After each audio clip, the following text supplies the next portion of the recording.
राधे राधे साथियों, प्रद्योत गुरुकुल में आपका हार्दिक स्वागत है। आज हम आपके लिए नोट्स लेकर आए हैं और नोट्स से हम आपको कुछ थोड़ा महत्वपूर्ण बताएंगे। देखिए, अपर्णा पर्यायवाची पूछा जाता है परीक्षा में, तो ये अपर्णा पार्वती का पर्यायवाची है।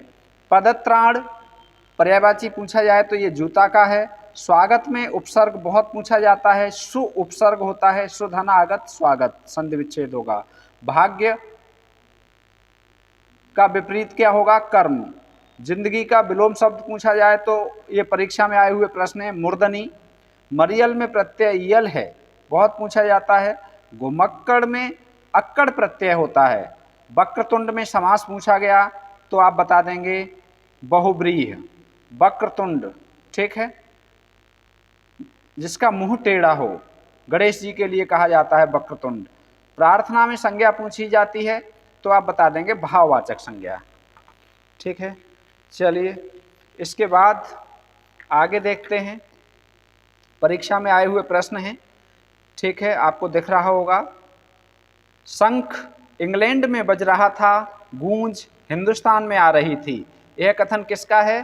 तो आप बता देंगे कमलेश्वर का है। बकरी नाटक के लेखक कौन है? सर्वेश्वर दयाल सक्सेना।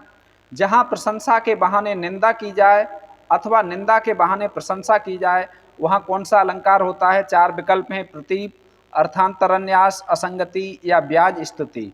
तो ब्याज स्तुति अलंकार होता है जहां प्रशंसा के बहाने निंदा की जाए अथवा निंदा के बहाने प्रशंसा की जाए। इन चार विकल्पों में डी विकल्प सही है। तेरा वैभव देखूं या जीवन का क्रंदन देखूं।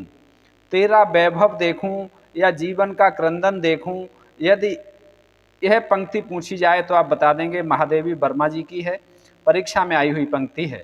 आलवार भक्तों की संख्या पूछी जाती है, बार बार परीक्षा में ये प्रश्न आता है, आलवार भक्तों की संख्या कितनी है? तो 12 है, ठीक है, डी विकल्प सही है। नाथ कितने थे? 9। कौन सी ध्वनि अवधि में नहीं है? अवधि में कौन सी ध्वनि नहीं है? क, न, ड़ या म। तो ये सी विकल्प सही है, ब्लैक से लिखा हुआ है ड़। खसखुरा या गुरखाली, ये भाषा कहाँ की है? तो खसखुरा या गुरखाली जो भाषा है, ये नेपाल की भाषा है, राजभाषा, ठीक है। कहाँ की राजभाषा है?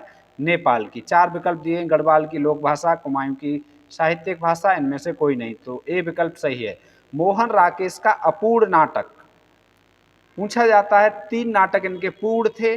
चौथा नाटक पैरों तले जमीन, ये अपूर्ण नाटक था, पूरा नहीं हुआ था, जो मोहन राकेश के मित्र कमलेश्वर ने पूरा किया था, ठीक है। मोहन राकेश का अपूर्ण नाटक कौन सा है? पैरों तले जमीन। नारी में पुरुष के गुण आ जाते हैं तो वह उल्टा हो जाती है, प्रेमचंद का कथन है। लेखक पूछे जाएंगे तो प्रेमचंद का कथन है। ग्रंथ पूछा जाएगा तो गोदान ग्रंथ से है। और किसने कहा है? पात्र पूछा जाएगा तो मेहता, ठीक है। नारी में पुरुष के गुण आ जाते हैं तो वह उल्टा हो जाती है। नैतत् का संधि विच्छेद न धन एतत्, ठीक है, अ और ए मिलकर ऐ हो गया, वृद्धि संधि। हाटक का पर्याय है, हाटक स्वर्ण को कहते हैं, ठीक है। हाटक देखें फाटक मांगे, किसने लिखा है?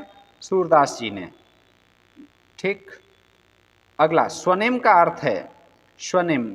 स्वनिम से एक प्रश्न आजकल हर परीक्षा में पूछा जा रहा है, तो स्वनिम का अर्थ क्या है? ध्वनि। कोठरी की बात कहानी किसकी है? कोठरी की बात अज्ञे जी की कहानी है, ठीक है। किनकी कहानी है? अज्ञे की। सूर्यास्त के समय दिखने वाली लालिमा को क्या कहते हैं? तो सूर्यास्त के समय जो लालिमा दिखाई देती है उसे पूषा कहते हैं। क्या कहते हैं? पूषा। और जिसका स्पर्श करना वर्जित हो उसे अस्पृश्य कहते हैं। जिसका स्पर्श करना वर्जित हो उसे क्या कहते हैं? अस्पृश्य। ये हुए बहुत बहुत महत्वपूर्ण प्रश्न। आशा और विश्वास है कि आपको जरूर काम आएंगे। क्लास को पूरा देखने के लिए, लाइक करने के लिए धन्यवाद।